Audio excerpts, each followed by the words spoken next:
Today we have a very special episode because I am super fucking hyped for this Carnotaurus. I'm trying a different thing with the lighting here, so let's see how well this works. Um, but yeah, this is a new scale. This figure is smaller than the Rex, but bigger than the other carnivores we've had. I don't know if this extra light is good or bad. There's a lot of glare on the box. That seems to just be true in general. Fuck it. Anyway, yeah, Fallen Kingdom Carnotaurus. This is the one based on the design that fights the Sinoceratops, not the demon. I would probably prefer the demon, but this one is also fucking excellent. Okay, here's what I would prefer. Both. I want Demon Carno and I want this one. I'll even take a Toro. Give me all of them. Give me the juvenile Carno from Dominion. It's one of my favorite dinosaur species in general and in the franchise. That probably gives you a hint about where this is going to go on the tier list. Um, I don't own any Mattel Carnotaurs because every Carnotaurus they've done in the standard line has not been up to my standards. There's been little issues about them that just the sculpts bug me, the arms bug me, things like that. And so I haven't bought any. And I feel like if I didn't like the Carno so much, I probably wouldn't care and would have bought one, which is oddly ironic. Like the thing that keeps me from buying previous Carnos is because I like it. Whereas I bought like an Allosaurus figure to have an Allosaurus, even though that sculpt has like similar issues. Um, it almost feels counterintuitive, but I'm glad I waited because now we got this beauty. I've actually ordered two of these, and I intend to fully unbox and display both because I love it. The figure looks great. Well, I mean, I haven't unboxed it yet, but I mean, the pictures of it, looking at it in the box, look great. So let's unbox him. He is opened. I have already cut the straps in an effort to minimize the amount of time I need to spend actually opening these dudes. So there it is. Let's extract it properly here. This one, I ordered one through Target and I bought one through Amazon. The Target one is due to arrive next year. And that was the first one I bought. And then I saw Amazon listings were arriving already for people, and I was like, you know what? I'll get two. Fuck it. So now we get to do this early because of that, which is awesome. The tail is actually extremely tightly secured in here, which I was not expecting. I didn't cut all the straps on the tail. There we go. Now it's out. Thank you, box cutter. That was just happening to be on my desk here. All right. Put that over there. Carnotaurus. Look at this dude. It is very nice. I should probably be examining it in camera and in the light. I don't know about this light. I think that just washes everything out more. Let's maybe a little ambient light. We just bend this away. How about that? Yeah, I think that looks nice in the video. We can actually see this. All right. So this dude is rocking. Actually, the video quality is better than my real life lighting. I'll use the light to like examine for my own benefit, and then we'll do in the video. So he's got glass eyes. Um, yeah, there we go. Nice zoom in. They look really good when you get them directly on, but like the pupil is really deep in that eye socket, which is kind of weird. Makes it hard to see. Um, I believe there's some other sculpting changes they made to the figures now. Like the teeth are individually sculpted. Like they're not part of the head. They're like their own separate thing. They're not individual teeth, but the teeth row is individually sculpted. Um, it looks really nice. Yeah, the mouth. Oh, it's like look at that. It's on like a double hinge. So like moving the top also moves the bottom. They don't move independently. That's really weird. I don't hate it or like it. That's just a neutral. I'm neutral on that. So far the joints are really good on this one. Not too stiff, not too loose.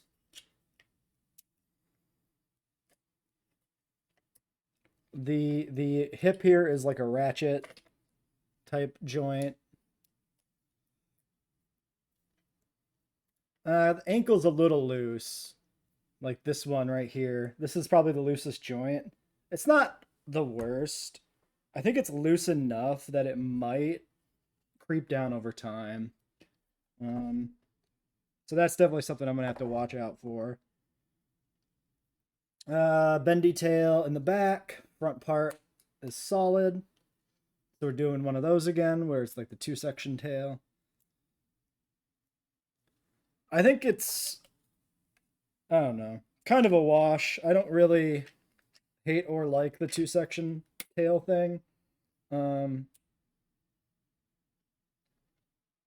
It's not that bad because like at least it's not a huge sleeve. So this one's not too bad. Sometimes you get like it feels like it's a very big and thick section. The paint is on the tail about halfway through the bendy section and then it stops. That might not even be necessarily inaccurate. We got sculpted dew claws. They're unpainted. And the fingernails are unpainted. But other than that, the paint decal looks pretty good. I don't see any damage on this one. Like, no weird paint spots that I can see. Let me put it under my big light so I can get better look. Yeah, no, the blending on like the belly too looks really good. That's part of what bothered me about a bunch of the other standard Mattel figures for the Carno, is they end up having this like really defined white underbelly, which looked really weird. And here it blends in really nicely. No, this figure is fucking gorgeous. This is such a good figure. Holy shit. Yeah, I can already tell that ankle's gonna give me trouble though. Yeah, it's already falling forward trying to stand it up initially, but here's a nice look. Let me pop back. Nice look at the full scale figure. Pretty good looking tail length. Yeah. Maybe if I... Okay, I mean, it will stand, but that joint is a little weak. But I have gotten it to stand here. So might have to do some playing around and find a good way to like lock that joint in place. Like maybe stepping way forward will work. That way the weight is not dragging it forward so much. Yeah, that'll work. Like if I pose it like this, the weak joint is kind of counterbalanced. And that doesn't even look awful. It's just like lunging forward.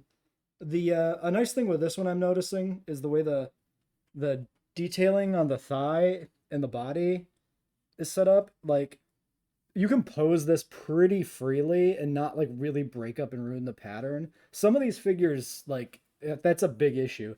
I know with the upcoming Blue Raptor, that one's going to be a problem because the stripe like runs right over the thigh, which means if you ever move the leg, it's going to look really bad.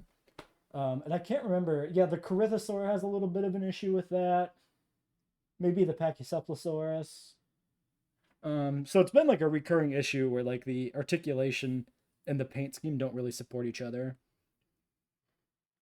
Yeah, this is so good. Holy shit. This is fantastic. All right, let's compare to some images. So specifically, we're looking at the Fallen Kingdom Carnotaurus from not the demon, the regular quote unquote regular one, which now with the minion is the uncommon color variant. Although I guess it's Toro's color. Who knows? So yeah, there's kind of a shot from the volcano scene, the infamous volcano scene. So one thing I'm gonna notice right away, if you kind of do, let me look at my video preview here so I can line this up correctly. Yeah, if you kind of try to like position this in this same like 3/4 view as the film, this thing is way less fat than the Carno in the film, and I like the bulkiness of the Carno in the film. I'm not sure if the demon is similarly bulky, honestly. I'm not sure if this bulkiness actually carries over to Dominion or not. But yeah, like if you look at the arms, like in the film, the Carno. So okay, first off, a Belosaur or at least Carnotaurus science lesson. These guys should not have flexible elbows. Basically, their arms are just like rods of bone that don't really do much. The only thing they have that's well developed is their shoulder girdle, which is why in Prehistoric Planet you get the Carno flapping its arm stubs, because the shoulders are highly mobile, just the arms are junk. But this is not a criticism of the figure, because the Dominion or the Jurassic World Carnotaurus does have elbows and arm flexibility that it shouldn't. So they're just being accurate to the film. And I cannot hold that against them. Yeah. We've got obviously the spikes along the back. We've even got like the correct like 5 rows of spikes on the back here. You can see in the picture that it's got a central row and then rows on either side. Also, it's my understanding that you should almost never have a central row of spikes on an Archosaur, except for like Ceratosaurus. It should be generally double rows like Stegosaurs for anything that has any kind of back ornamentation. Except that's not true for like Diplodocus, right? Because that's got a row of features, scales, or whatever. Am I spouting bullshit right now? I don't know. You know what? Let's stick a pin in that. I can't. Now I'm questioning if that's accurate or not. So yeah, the body doesn't seem very accurate to the film. Honestly, I'm not sure if that even bothers me. I like the chunky Carno because it makes it distinctive, but also I like a non-chunky Carno as a little speedy boy because Carnotaurus should be fast as fuck. This dinosaur is highly adapted for speed, IRL, with like really long legs relative to body proportions. It should be fast as shit. And that's why I really liked how they presented Toro in Jurassic World Camp Cretaceous, where he was like lunging and fast but bad at turning. That's the Carnotaurus trope. I like that. It makes sense. It's fun. So yeah. Color scheme, we can't really see enough details here. Like the color scheme is really splotchy and broken up. So it's really hard to like match stripe to stripe to see how accurate this is. So it's in that regard, it's fine. The whiter underbelly, I don't really remember that from the film, and I don't really see it here either. Yeah, this is like a nicer high res image. There's not really there. It is lighter on the underbelly. You can see there is some lightness there, but it's not to the degree that the figure has this like very distinctive white underbelly. And you can see there the red and black. This image of the Carno really makes the black look like it's definitely not like stripes. It's like it looks like it's black up here and then like almost a broken up black stripe along the midline, whereas the figure does have it coming down more like a rib-like pattern. Very broken up, but very similar to like where you'd have stripes coming down on like following the ribs or whatever. But it's close enough. It really is. We could have more black going down the leg. There's definitely black going all the way down to the bottom. Actually, the feet themselves look like they might be darker. And the Carno gets a really big mouth gape there in this image. The figure doesn't seem like it can quite pull that off, but it does get a pretty wide bite there. Like, that's pretty good. Honestly, if I'm looking at that head on, that's damn close. It's not quite there, but like, you're getting there. It's getting there.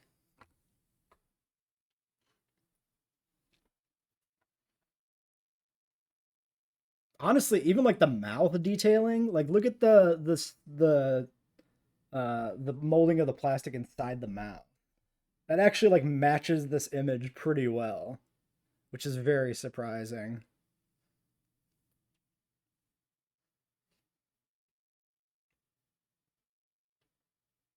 The horns probably should be a little flatter, I would say, but it's pretty close. Like, it's not bad. Yeah, we get the super close-up face shot here. So what we can see there is basically you got like red below the eye, and then black at the top and black by the edge of the mouth. That looks pretty accurate with what they've done with the paint scheme here. The eye is orange, so the eye color is pretty good. Yeah. Not awful. I mean, look, there should definitely be black scales on the underjaw, and it's not. It's just red and white. There's no black. But, like, it seems fine. Now, what I was wondering going into this is this based more on the render? Because the render looks visually much less chunky. I think this is based on this render here. This is a promotional Fallen Kingdom render, and not exactly what's in the film. And it would make a lot of sense, I think, if they would have referenced the render for the detailing, because the render is more clean, right? Versus what you see in the film, which is, action shots and stuff. Um, there's not the I mean the render's pretty close, so it's not like the render has any glaring differences that give it away, like with the Gallimimus figure. So it's really hard to say for sure that that's what's going on here. That they're using the render, but I feel it, right? I feel it inside my bones. And the big thing I think is the thinness of the torso in the render. The render looks much less chunky, and this figure similarly looks much less chunky. Like you can see on the render that the forearms like hang below the torso, whereas on the Fallen Kingdom image, they're basically pushed up against the torso because of how wide that belly is. And they hang below a little bit there.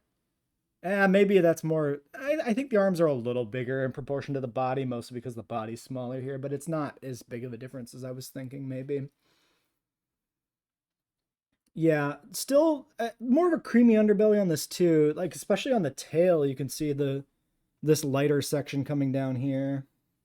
Does that show up on the video? My cursor? Maybe not. Well, anyway, yeah, you can see there's a lighter section under the tail and kind of under the belly. It's not creamy as much as it is just like a lighter shade of orange, but I can sort of see where it's coming from. It occurs to me, I'm kind of curious to look up Toro real quick and see how he compares visually. Yeah, I'm really questioning this actually. Like, Toro doesn't look as fat as the other Carno does, right? This body proportion looks pretty similar to Toro. Maybe the neck's a little longer than Toro, but that's also Toro stylized for the cartoon, right? So, ironically, if they did burnt Toro, they wouldn't have to paint the tail, which is funny.